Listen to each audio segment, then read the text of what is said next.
Hi everyone. Pride is not about demanding acceptance from others, but it's about accepting yourself unapologetically. I am Adhila Nasarin, a proud lesbian and a cybersecurity analyst working at Wipro. I was born in Kerala and brought up in Saudi Arabia. I'm having a small sister and we are a family of four. Yeah. So just like everyone's parents, my parents also raised me well by giving proper education and buying all the stuffs that I wanted. My father was a male chauvinist and his main aim was my marriage and to get his grandchildren in his hands. As I told you, he was a male chauvinist. So when I was in my 8th standard, he just wanted me to start learning cooking because it will help me in future according to him, okay? So if I'm not a better cook, then my in-laws will blame my parents. So according to him, if I'm a better cook, then my in-laws will be having a good impression on my parents as well as I'll be able to live a good life according to them. And he used to hit me for silly things. So I had a strong urge to run away from my family when I was in my 8th standard. And then I made one thing sure in my mind that I have to prove my worth to him by becoming independent in the future. And when I was in my, and due to this bad parenting and stuff, I started self harming because whenever I cried, my mom and dad will be like, oh, she started her fake tears. So it was not bearable for me.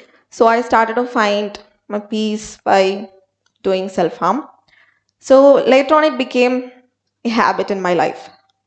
Then, when I was in my 11th standard, I met Nora. After 10th, she came to my school, and that's how we met for the first time. And in 11th standard, we were best friends, and in 12th, we started our relationship.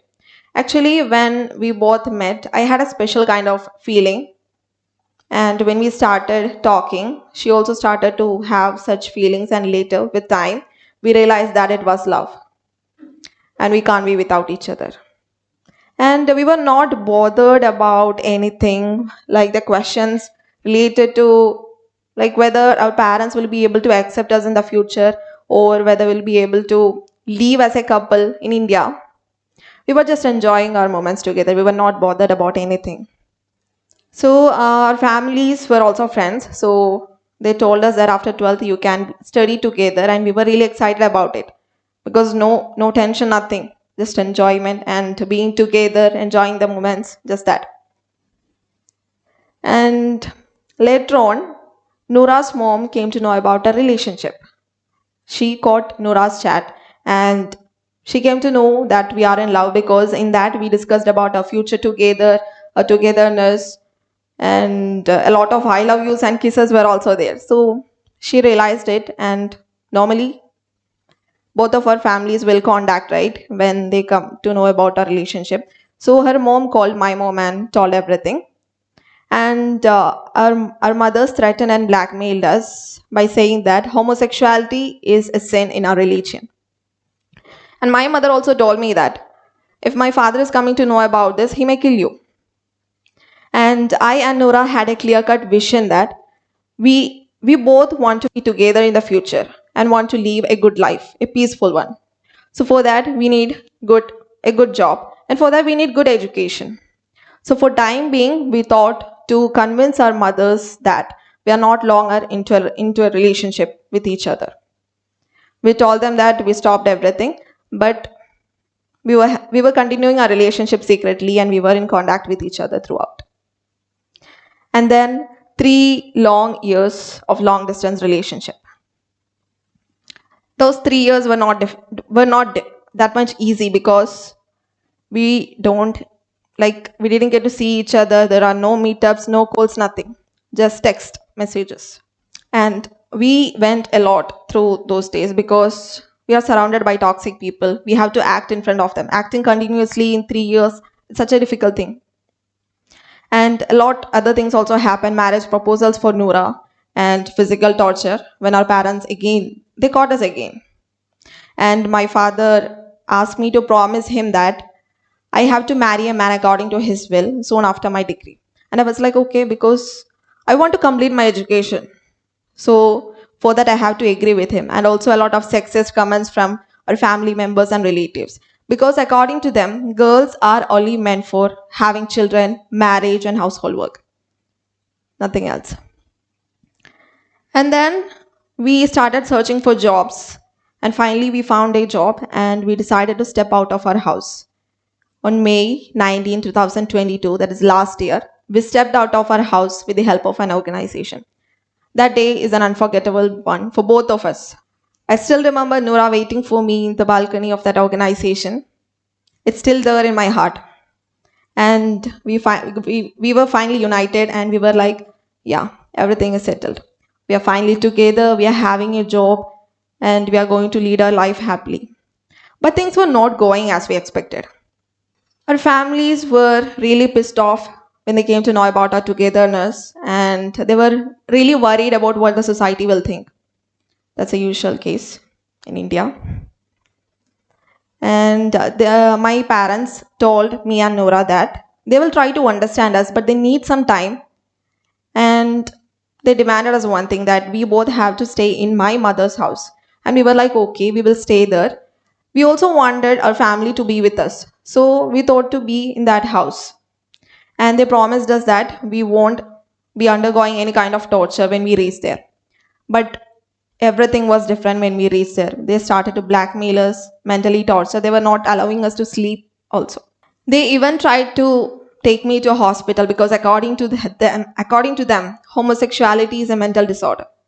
And one day, a sexually frustrated uncle of mine came towards us and told that I'm there for both of you as an uncle, as a friend, and a lover. And he was like, if you want to have sex with a man, we just can go to a lodge or a hotel outside and I'll be there for you. And we were startled by that question. Because according to him, penetrative sex or having sex with that person will take mine and Nora's love away. Most of the people are having a thought that penetrative sex is the real sex, but it's not. Sex means different things to different people.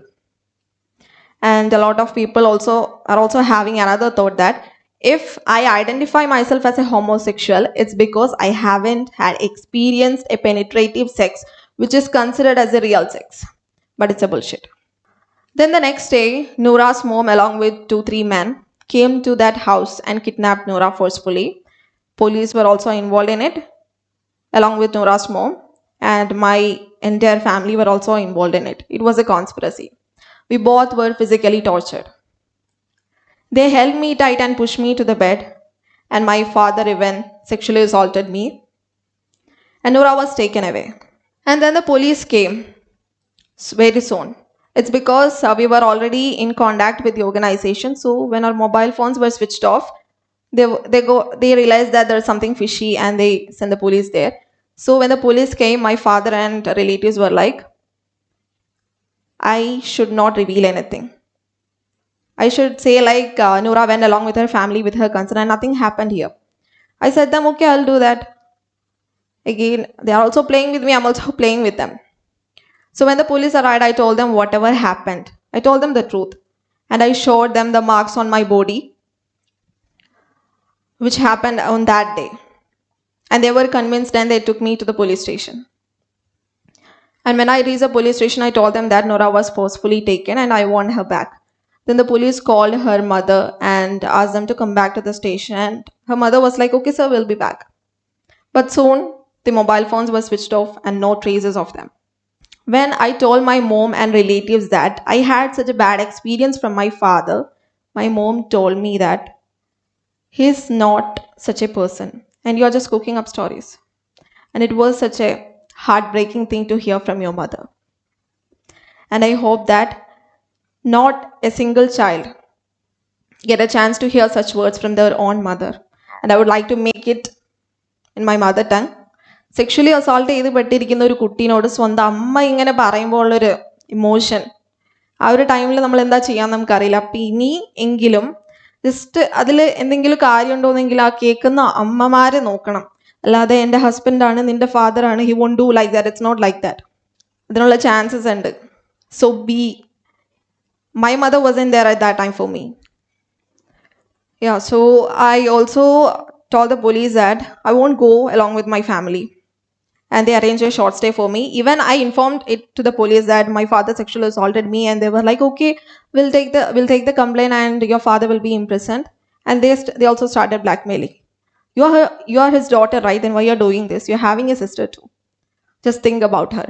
This is what they told me in return. And I was like, okay, leave that, because what happened to me is happened. But I want Noora back, so let's focus on that. And the investigations continued, and I went back to the short stay. And after a few days, I again came to the police station because the police wanted my statement. So at that time, my mother called me to her home. Like, she was like, we'll send our father to Saudi Arabia where he will work, and let's three be in our house in Kerala. And I was like, no mom, it's not possible. But if it's possible, if you are ready to divorce your husband, that's my father. And she was like, no. And I told her, the same is applied to me. I can't leave my partner behind and come with you. I just did what my mother did. And then I waited for a long time to get a response from Noora. I thought that she'll manage to send a text or a SMS at least. But nothing happened. And then some of the LGBTQ community members visited me in that short stay during those days. And we discussed and come up with an idea that let's reveal everything to the world. And then I posted a video in FB, and it became viral overnight. Next day, my relatives rushed to that short stay, and they threatened me to take that video down because everything was there in that video. And I was like, no, I can't. But maybe I will if you help me to find Noora. And they replied me that she's with her parents. They can't do anything. And I was like, okay, then I can't remove the video. And they told me that they will somehow manage to get a call from Noora. And I was like, okay, you can do that at least. So now let's see what all things Noora went through. After the kidnap, she was taken to a counselor's house, that too a religious counselor. She was given religious counseling, just like taking medicines 4 times a day. And also he tried to give conversion therapy. She was blackmailed continuously, and her father was in Saudi Arabia at that time. And all the people in Kerala blackmailed her by saying that her father is in a critical situation in Saudi Arabia and is bedridden. They even managed to send a photo of her father in the hospital bed where he is unconscious. But later we came to know that that photo was fake.